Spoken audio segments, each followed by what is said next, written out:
Good afternoon. Let us continue with the structural design pattern.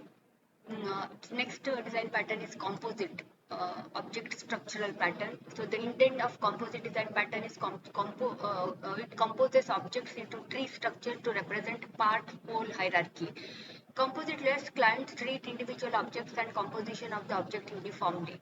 Motivation behind this design pattern is graphics application like drawing editor and schematic capture systems let users build complex diagrams out of simple components. Its applicabilities use the composite pattern when you want to represent part-whole hierarchy of the objects. You want clients to be able to ignore the difference between composition of the objects and individual objects. Clients will treat all objects in the composite structure uniformly. The structure is as follows. You have client, component, leaf, composite. Leaf and composite are the extended class from component. Participants are like component, leaf, composite, and client. As far as component is concerned, it declares the interface for object in the composition, implements default behavior for the interface common to all the classes as appropriate, declares an interface for accessing and managing its child components. Optional is it defines an interface for accessing a component's parent in the recursive structure and implements it if that is appropriate.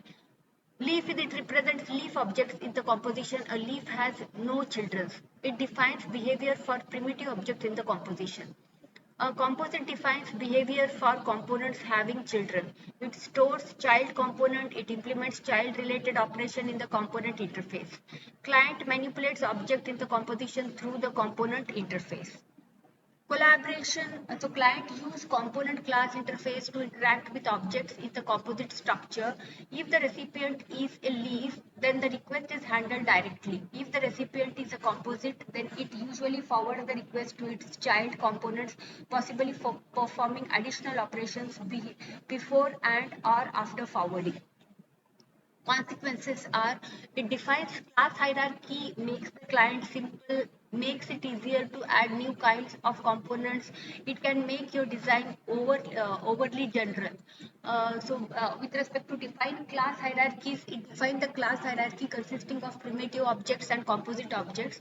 Primitive objects can be composed into more complex objects, which in turn can be composed and so on recursively. Wherever client code expects a primitive object, it can also take a composite objects. Makes the client simple. Under this, clients can treat composite structure and individual objects uniformly. Clients normally don't know whether they are dealing with a leaf or a composite component. This simplifies client code because it avoids having to write tag and case statement style function over the classes that define the composition. Makes it easier to add new kinds of component is newly defined composite or leaf subclasses work automatically with existing structure and client code. Clients don't have to be changed for new component classes. It can make your design overly general. The disadvantage of making it easy to add new component is that it makes it harder to restrict the components of a composite. Sometimes you want a composite to have only certain components. With composite, you cannot rely on the type system to enforce those constraints for you. You will have to use a runtime check instead. Implementation issues. There are many issues to consider when implementing the composite pattern. One is explicit references, sharing components, maximizing the component interface, declaring the child management operation. Should component implements a list of components, child ordering, caching to improve performance, or who should delete the component, and what is the best data structure for storing the component. First one, with respect to first issue, explicit parent references, it maintains the references from child components to their parent, can simplify the traversal and management. The parent references simplifies moving up the structure and deleting a component. Parent references also help support the chain of responsibilities pattern. Usually pattern reference defined in the component class. Leaf and composite classes can inherit the references and the operations that manage it. With parent references, it is essential to maintain the invariant of all the children. The easiest way to ensure this is to change a component's parent only when it is being added or removed from a composite. If this can be implemented once in the add and remove operation of the composite class, then it can be inherited by all subclasses and invariant will be maintained automatically.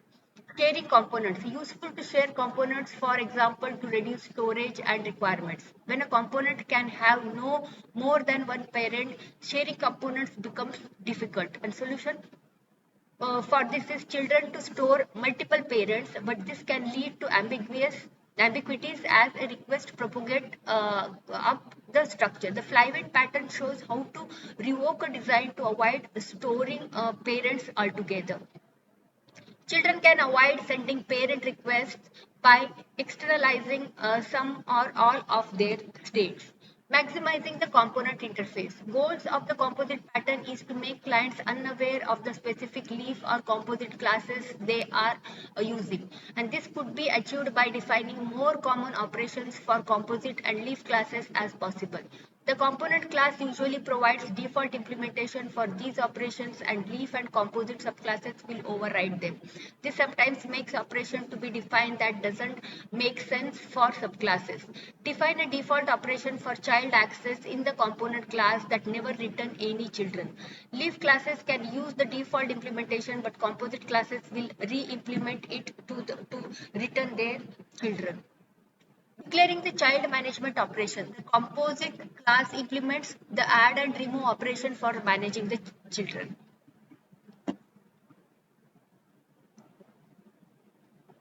An important issue in the composite pattern in which the classes declare this operation in the composite class hierarchy. It should we declare these operations in the component and make them meaningful for leaf classes, or should we declare and define them only in composite and its subclasses?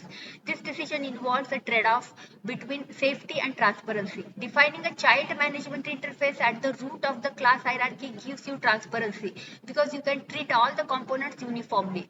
It costs you safety because clients may try to do meaningless things like add and remove objects from the list. Defining child management in the composite class gives you safety because they attempt to add or remove objects from the leaves will be caught at compile time in a statically typed language like C++, but it lose transparency because leaves and composites have different interfaces. This is nothing but one of the example they have given. One approach is to declare an operation composite, that is get composite in the component class, and component provides a default operation that returns a null pointer. The composite class redefines this operation to return itself through this pointer. That example they have given over here. Next is, should component implement a list of components? Usually we define the set of children as an instant variable in the component class where the child access and management operations are declared. But putting the child pointer in the base class incurs a space penalty for every leaf, even though a leaf never has a children. And this is worthwhile only if there are relatively few children in the structure, and that is how few children. Next is child ordering. Many designs specify an ordering on the children of composite. Graphics example ordering may reflect front to back ordering. It composes represents sparse tree. Then component statement can be instances of a composite whose children must be ordered to reflect the program.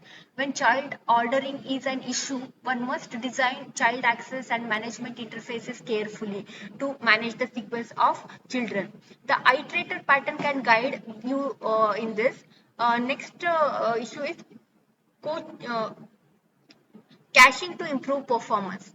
To traverse or search composition frequently, the composite class can cache traversal or search information about its children. The composite can cache actual results or just information that lets it short circuit the traversal or search. Changes to a component will require invalidating the caches of its parent, and this works best when components know their parents. Who should next? Who should delete the component? In language without garbage collection, it is usually best to make a composite responsible for deleting its children when it is destroyed. An exception to this rule is when leaf objects are immutable and thus can be shared. What is the best data structure for storing components? Composites may use a variety of data structure to store their children, including linked list, then trees, arrays, and hash table. The choice of data structure depends on efficiency. It is not even necessary to use the general purpose data structure at all. Sometimes composite have a variable for each child, although this requires each subclasses of composite to implement its own management interface. Now, coming to the known uses, the original Vue class of Smalltalk model view controller was a composite, user interface toolkit and frameworks, ET++ interviews, graphics, and glyphs. Related patterns are chain of responsibilities, decorator. When decorators and composites are used together, they will usually have a common parents class. So decorators will have to support the component interface with operation like add, remove, and get child. Flyweight lets you share components, but they can no longer refer to their parents. Iterator can be used to traverse composite visitors, localizes operations and behavior that would otherwise be distributed across the composite and leaf classes. Next design pattern is decorator and object structural pattern. Its intent is to attach the additional responsibilities to an object dynamically. So decorator provide a flexible alternative to the subclasses for extending functionalities. And the alternate name for this is nothing but the wrapper. You can see one example over there. You have a text view where multiple sentences are there, and then you for decorating purpose you can add the scroll bar over there and then border to that particular page. So several classes with the similar operations, that is nothing but method but different behavior. We want to use many combination of this behavior. At that time you can use decorator pattern. The motivation is sometimes we want to add responsibilities to individual objects, not to an entire class.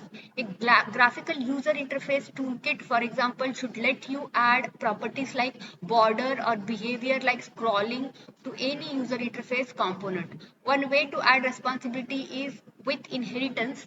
Inheriting a border from another class puts a border around every subclass instance, and this is inflexible because the choice of border is made statically.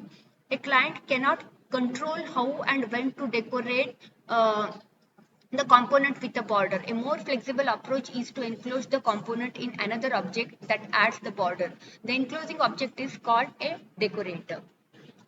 The decorator conforms to the interface of the component it decorates so that its presence is transparent to the component's client. The decorator forwards the request to the component and may perform additional action before or after forwarding. Transparency lets you nest decorators recursively, thereby allowing an unlimited number of added responsibilities. Example is the following object diagram shows how to compose a text view object with border decorator and scroll decorator object to produce a border scrollable. So a border decorator, its component, then next a scroll decorator, and then a text view. So you are going in the text view, you are going to embed scroll decorator and border decorator. Applicability. Use decorator to add responsibilities to individual objects dynamically and transparently, that is without affecting other objects. For responsibilities that can be withdrawn when extension by subclassing is impartial. Sometimes a large number of independent extensions are possible and would produce an explosion of the subclasses to support every combination. Or a class definition may be hidden or otherwise unavailable for subclassing. So in this cases, you can use the decorator pattern. Structure is it has component which extends concrete component and decorator, and then decorator extends concrete decorator A, concrete decorator B, and so on. Participants are component which defines the interface for objects that can have responsibilities added to them dynamically. Concrete component defines an object to which additional responsibilities can be attached. Decorator maintains a reference to a component object and defines an interface that conforms to component's interface. Concrete decorator adds the responsibilities to the component. Collaboration. Decorator forward the request to its component object, and it may optionally perform additional operation before and after forwarding the request. Now coming to the consequences, the decorator pattern has at least two key benefits and two liabilities. One is more flexibility than static inheritance. The decorator pattern provides a more flexible way to add responsibilities to object. With decorator responsibilities can be added and removed a runtime simply by attaching and detaching them. In contrast, inheritance requires creating a new class for each additional responsibilities, that is, which increases number of classes and complexity of a system. Providing different decorator class for a specific component class lets you mix and match responsibilities. Decorator also make it easy to add a property twice. Next is avoids feature laden classes high up in the hierarchy. Decorators offers a pay-as-you-go approach to adding responsibilities. It defines a simple class and adds functionality incrementally with decorator objects, and functionality can be composed from a simple piece. As a result, an application need not pay for features it doesn't use. Easy to define new kinds of decorators independently from the classes of objects they extend, even for unforeseen extension. Extending a complex class tends to expose details of responsibilities. A decorator and its components are not identical. A decorator acts as a transparent enclosure. From object identity point of view, a decorated component is not identical to the component itself. Shouldn't rely on the object identity when you use decorator. Lots of little objects. A design that uses decorator often results in a systems composed of a lots of little objects that all look alike. The objects differ only in the way they are interconnected, not in their class or in the value of their variables. These systems are easiest to customize but can be hard to learn and debug. Next is implementation issues. There are several implementation issues considered when applying the decorator pattern. One is interface conformance. Next is vomiting the abstract. Next is keeping the component classes lightweight. Next is changing the skin of an object versus changing its guts.